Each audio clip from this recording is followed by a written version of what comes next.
नमस्ते। आज के इस एक्सप्लेनर में आपका स्वागत है। आज हम सीधे स्ट्रैटिग्राफी यानी स्तरीकी के एक बहुत ही दिलचस्प एनालिसिस में गोता लगाने वाले हैं। हम देखेंगे कि कैसे इंसानी सभ्यता शुरुआती बुनियादी ग्रामीण बस्तियों से निकलकर सीधे सिंधु घाटी सभ्यता जैसी एक एडवांस्ड अर्बन सोसाइटी में तब्दील हो गई।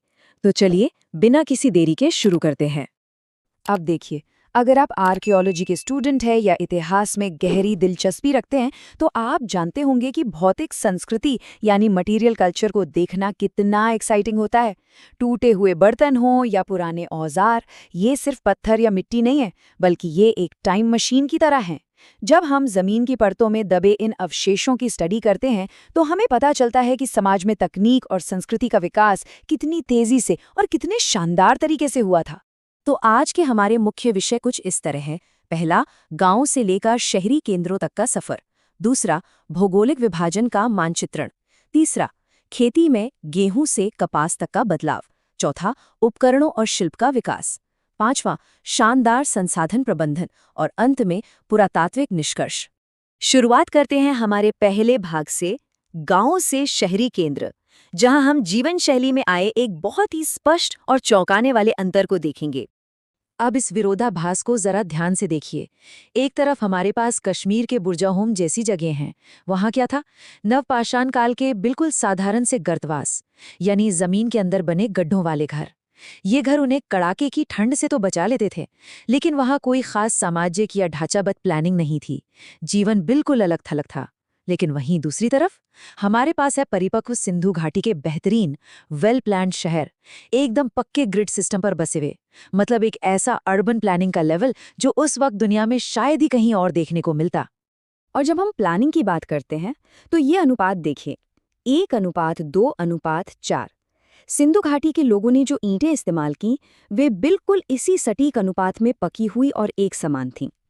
अब आप ही सोचिए, ये कोई इत्तेफाक तो नहीं हो सकता ना? स्ट्रक्चरल इंटेग्रिटी के लिए ये एकदम परफेक्ट ज्योमेट्री है। इसके लिए उन्हें बड़े बड़े ईंट भट्टों, स्टैंडर्ड सांचों और यकीनन एक बहुत ही मजबूत एडमिनिस्ट्रेशन की जरूरत पड़ी होगी।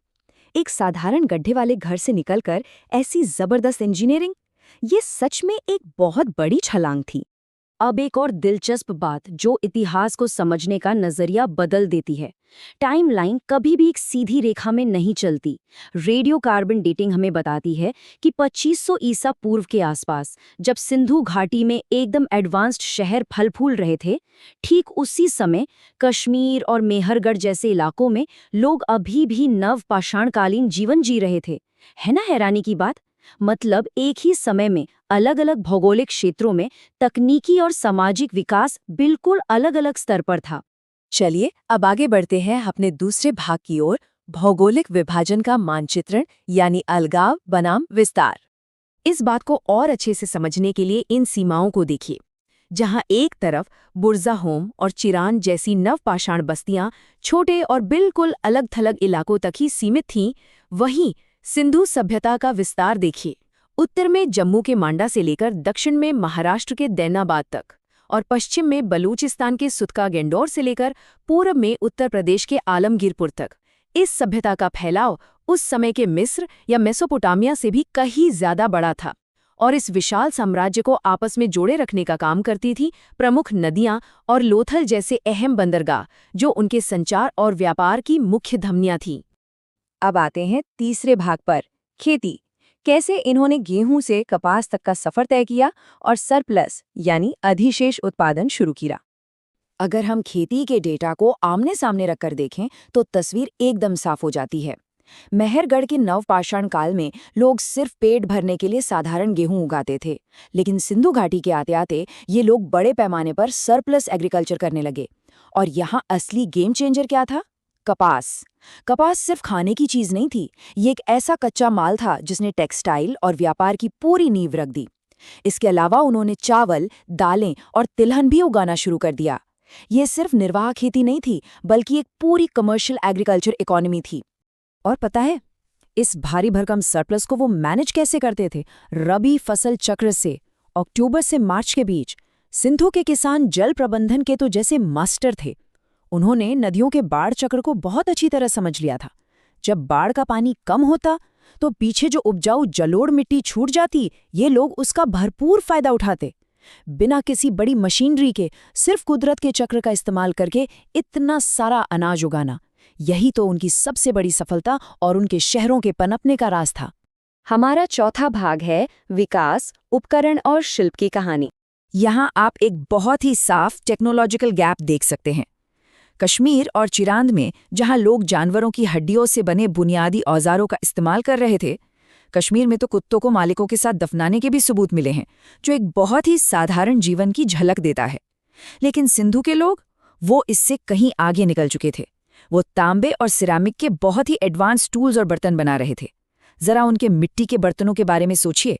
चाक पर बने बेहतरीन लाल बर्तन, जिन पर काले रंग की खूबसूरत और जटिल चित्रकारी थी। और तो और कार्नीलियन और अफगानिस्तान से आए लैपिस लाजूरी जैसे कीमती पत्थरों को तराश कर शानदार मनके बनाना, ये सच में बहुत ही ज्यादा स्किल वाला काम था। इनकी इस एडवांस संस्कृति का एक और बेहतरीन उदाहरण है उनकी लिपि, जिसे बोस्ट्रोफेडन कहा जाता है। ये आपको मुख्य रूप से उनकी वर्गाकार मोहरों पर मिलेगी। इसका स्टाइल भी बड़ा अनोखा था। पहली लाइन दाएं से बाएं और दूसरी लाइन बाएं से दाएं।